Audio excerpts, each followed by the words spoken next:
बात करेंगे एक बड़े दिलचस्प व्यक्ति की जिसका नाम है चूचा।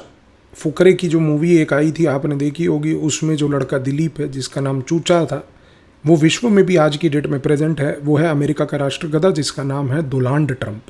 डोनाल्ड जो है वो चूचा इसलिए कहलाया जाता है क्योंकि उसकी गतिविधियां वैसी हैं।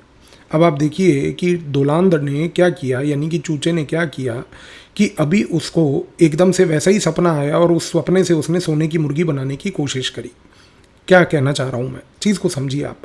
डोनाल्ड जो है आज से 1 साल पहले उसने एक शब्द का प्रयोग किया था, अगर आपको याद हो। उसने कहा था कि मुझे भारत जैसे अर्थव्यवस्था की कोई लेना देना नहीं, भारत से कोई लेना देना नहीं, भारतीय अर्थव्यवस्था एक डेड अर्थव्यवस्था है। उसने ये कैटेगोरिकली शब्द का प्रयोग किया था, Indian economy is a dead economy. आप 1 मिनट के लिए गूगल पे जाकर इसको सर्च कीजिए, क्योंकि ट्रंप ने जब ये Indian economy is a dead economy का प्रयोग किया तो भारत के अंदर एक 56 साल के जेनजी नेता ने भी तुरंत उसको रीट्वीट करके जो है, समझ कुछ आया नहीं, क्योंकि क्या है कि बस वो एक ट्वीट आया तो बस उसको पकड़ के जो है हम भी बोल देते हैं, वो ट्विटर राजनीति जो चलती है उस पर उसने भी वो कर दिया।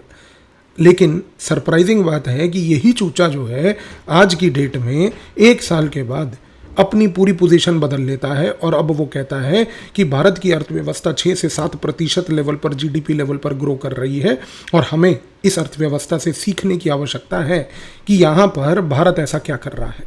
एकदम से ये जो है जज्बात पलट गए, हालात पलट गए, भाई मारो मुझे मारो वाली परिस्थिति पैदा कैसे हो गई यहाँ पे। ये परिस्थिति इसलिए पैदा हुई क्योंकि अगर आप इस व्यक्ति चूचा यानी कि डोनाल्ड को देखो तो इस व्यक्ति के पूरे व्यवहार में कुछ स्पेसिफिक पॉइंट्स आपको बहुत क्लियर दिखते हैं। सबसे पहला पॉइंट ये दिखता है कि आज चूचा बिलीव करता है हाइपर ट्रांजैक्शनलिज्म में। हाइपर ट्रांजैक्शनलिज्म का मतलब ये है कि जब चूचा किसी भी प्रकार से आपके साथ एंगेज करता है तो उसका रवैया ये है कि उसके लिए कोई भी चीज़ फिक्स्ड, कोई भी वैल्यूज़ फिक्स्ड नहीं होती। वो सिर्फ और सिर्फ ये देखता है किसी भी एंगेजमेंट में कि आपके साथ एंगेज करके मुझे फ़ायदा क्या मिल रहा है। अब ये इसलिए इम्पोर्टेंट है क्योंकि पिछले साल जब भारत और यूएस एक ट्रेड डील को लेकर चर्चा कर रहे थे, उस समय भारत क्योंकि रूस से तेल खरीद रहा था, अमेरिका से तेल लेने में इंटरेस्टेड नहीं था, तो इस कारण से चूचे ने इन शब्दों का प्रयोग बार बार किया कि भारत जो है एक ऐसा वर्थलेस कंट्री है, उनकी करेंसी वर्थलेस है, भारत जो है एक डेड इकोनॉमी है, एक शिट होल है। इस प्रकार की चर्चाएं उसने एकदम से चालू कर दी। लेकिन आप सरप्राइजिंग बात देखिए कि आज क्योंकि जब भारत और अमेरिका के बीच में ट्रेड डील लगभग अगले महीने साइन होने वाली है, इस ट्रेड डील के कॉन्टेक्स्ट में अब उसको ट्रांजैक्शनल वैल्यू भारत की एकदम से रिवाइव हो गई। और यहाँ पर इस कारण से अब आप देखिए कि अब चूचा जो है इस प्रकार की बात कर रहा है कि नहीं, भारत की अर्थव्यवस्था, Indian economy is doing very well. वो कह रहा है कि भारत की अर्थव्यवस्था, Indian economy is growing at 6 to 7%।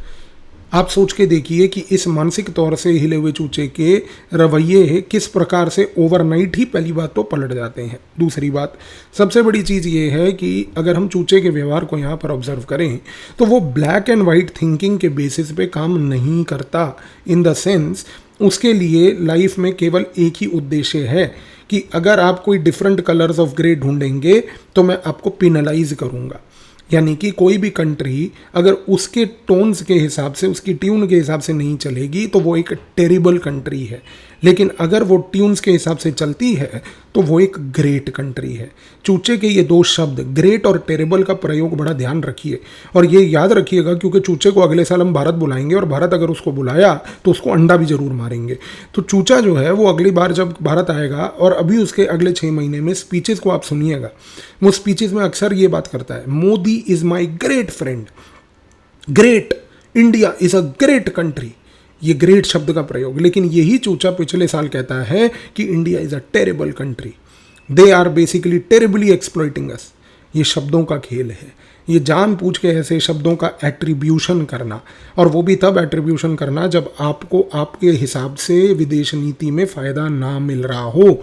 ये चूचे के व्यवहार का आज की डेट में हमने एक रवैया क्लियर कट तरीके से पकड़ लिया है। और तीसरी सबसे बड़ी चीज़ ये है कि यहाँ पर चूचे के व्यवहार में एक पेक्यूलियर पॉइंट है जिसको हम कहते हैं इंस्ट्रूमेंटलाइजेशन ऑफ रियलिटी। इसका सिंपल लैंग्वेज में मतलब ये है, उसको डेटा से कोई मतलब नहीं, उसको किसी फैक्ट से कोई मतलब नहीं, उसको कोई पर्सनल केमिस्ट्री से कोई लेना देना नहीं, उसका उद्देश्य केवल और केवल एक है, वो ये है कि अगर मैं किसी दूसरे का उदाहरण लेके अगर अपने यहाँ पर कुछ मुनाफा कमा पाऊँ तो मैं वो मुनाफा कमाऊँगा। अब ये कैसे हो रहा है? ये यहाँ पर ऐसे हो रहा है कि डोनाल्ड ट्रंप ने बार बार ये जो शब्द का भी प्रयोग CNBC के इंटरव्यू में 2 दिन पहले किया कि भारत की अर्थव्यवस्था बहुत ग्रेट है, भारत जो है 6 to 7% इकोनॉमिक ग्रोथ रेट पे उग रहा है। ये शब्दों का प्रयोग और इसका चयन करने का लॉजिक ये था कि वो इसके थ्रू इंडिया का एक केस उठाकर अमेरिका की फेडरल रिजर्व को दिखाना चाह रहा है कि देखिए उनके वहाँ पर भी वही कंस्ट्रेंट्स थे और उस कंस्ट्रेंट के बावजूद भी वो अमेरिका की इकोनॉमी जिस तरीके से ग्रो नहीं कर रही, इंडिया की इकोनॉमी ग्रो कर पाई। तो इनडायरेक्टली उसने क्या किया, इंडिया का एक एग्जाम्पल लेकर चूचे ने जो है अमेरिका की फेडरल रिजर्व के मुंह पे एक अंडा मार दिया। तो यहाँ पर ये जो अंडा मारो योजना चल रही है, ये योजना के तहत उसने रियलिटी को इंस्ट्रूमेंटलाइज किया फॉर हिज ओन बेनिफिट। ये 3 तरीके से चूचे का व्यवहार अगर आप समझें तो आपको समझ आएगा कि ये एक ऐसा मतलब काइंड ऑफ प्राणी है जिस प्राणी को समझने के लिए कोई बहुत ज़्यादा रॉकेट साइंस की आवश्यकता नहीं, क्योंकि इसके लिए सिर्फ और सिर्फ एक नार्सिसिस्ट ट्रेट जो है वो काम आता है कि इसकी ईगो को मसाज कीजिए। इसी रीज़न से आप देखिए, मुझे ऐसे ही आशंका है कि ट्रंप बहुत ही जल्द, मैं बता रहा हूँ आपको, मेरी बात को गौर करके याद रखिएगा कि ट्रंप बहुत ही जल्द मसाजवादी पार्टी ज्वाइन करने वाला है और यहाँ पर उसकी ईगो मसाजिंग बढ़िया होगी।